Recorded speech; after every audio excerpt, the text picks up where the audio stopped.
In this video, I'm going to show you how you can easily unfollow people who don't follow you back on Instagram. Be sure to watch the video to the very end so you don't make any mistakes. Let's get started, guys, and first off, we need to open up Instagram app and then tap right here at our profile picture to head over to our Instagram profile page.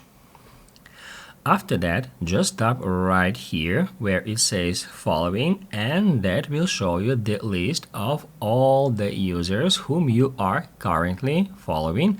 And now I'm gonna show you how we can easily check if a particular user is following us back or not. All we have to do is just tap right here at these three dots next to following button, and then select See Shared History. See Shared Activity.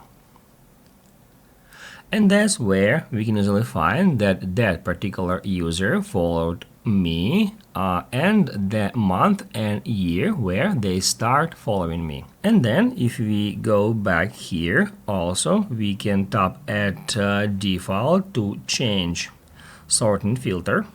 We can switch it from default to, let's say, latest. In that way, that's how we can easily filter all our followings.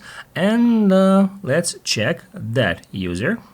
In the same way, tap at three dots, tap at See Shared Activity. As you can see, that particular user doesn't follow me back, and right from here we can tap at this following button to unfollow them. Basically, guys, that's it. So if this video was helpful for you, don't forget to hit the like button.